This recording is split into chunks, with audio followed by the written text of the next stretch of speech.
Welcome back, guys. To a brand new series where I try to make a new game every episode. This is the first episode, and let's just hope I continue this, unlike all my previous. So let's dive into it.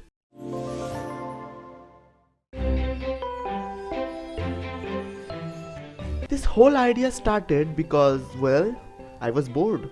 Then I had a great idea. So I called my friend to ask if he wanted to do a challenge. He said yes, because who can resist a poorly planned challenge? The rules were simple: 48 hours, same theme, and we picked Scratch. Because if I tried making a game in Godot in just 48 hours, I would just end up with Flappy Bird, minus the bird. So, now that the rules were up, let's begin. To choose the theme, we went with a spinner. Now you need to trust me here when I say that the spinner part was not recorded, because I did it on my phone. My phone is basically a historical relic. Maybe not caveman old, but close enough. Anyways, the result was a love shooter. Now the challenge had started, it was time to brainstorm. And for that, I took a pen and a paper and began to write down everything that came to my mind. But there was a problem.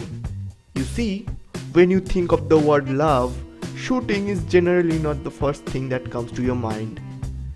Unless you are into some really weird stuff. So after thinking for quite some time, I remembered that Cupid, the Roman god of love, is often depicted with a bow and an arrow. But bow and arrow are ancient and don't really go well with the theme of love. So I armed the player with a Colt 1860 army revolver for when you need to spread love using bullets. The love pistol.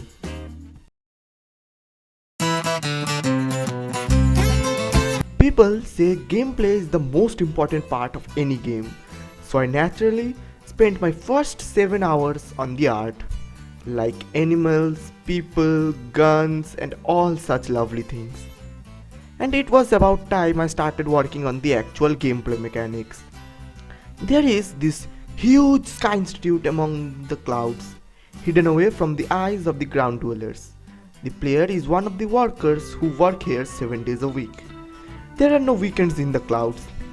At the start of each day, he receives a document for that day's animal, which is completely random. Then he has to find a sad human who likes that specific animal.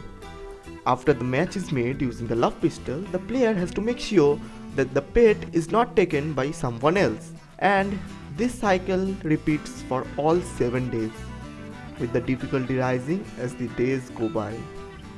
Then I worked on the first stage. I made it so that the game chooses a random pet. I also added the ability for the player to shoot, and if the player shoots the wrong person, the game ends. To know whether the person is the correct one or not, I made a small status window that appears when you hover over a sad human.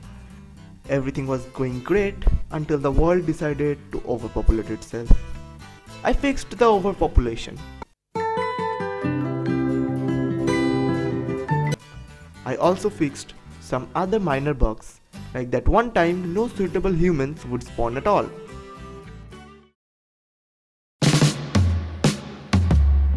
With just 24 hours left on the clock, I started working on the second part of the game. To my surprise, this was a lot easier than the first part. All I had to do was make sure the correct pet was placed at the center and other humans would move towards the middle, and if they touched the pet, you lose.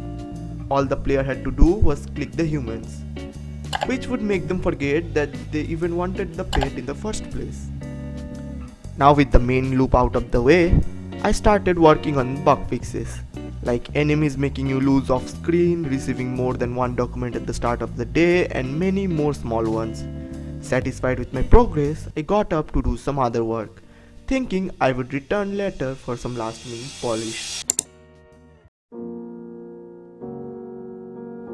With just a few hours left, I hopped back on my computer and opened up Scratch.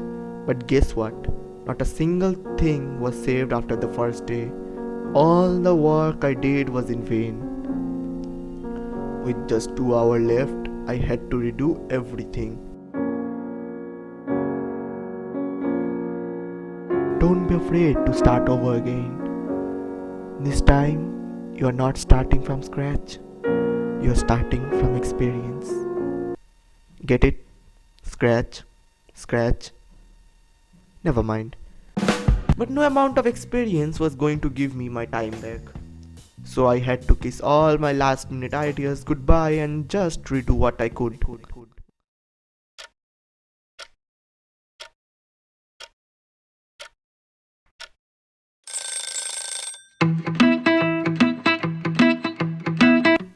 With that, my friends, the 48-hour mark has been reached. And this is the final result. To begin with, there is no main menu or anything like that. The game begins as soon as you press the green flag and you receive your animal for the first day. Following this, you are led to the next stage where you must shoot the correct person. Once that's done, you move on to the next stage where you protect the animal from being taken away by somebody else until the proper person arrives. How will you know the correct person? Well, there's a timer, and that's the entire game loop. But wait, there's more.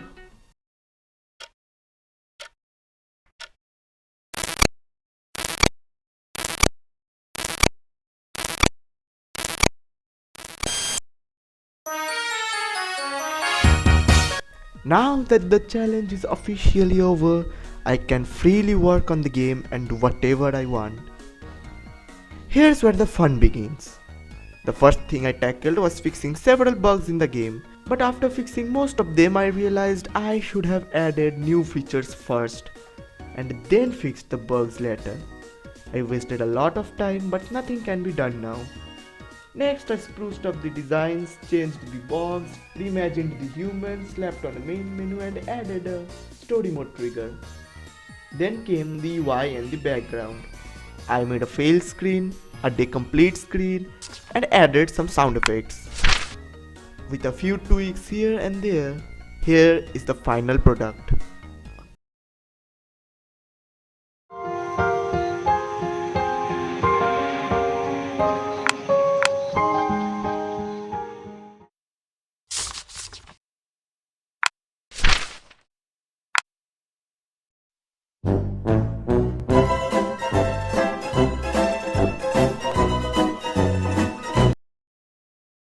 After 48 hours of questionable decisions, Love Pistol is now a thing that exists.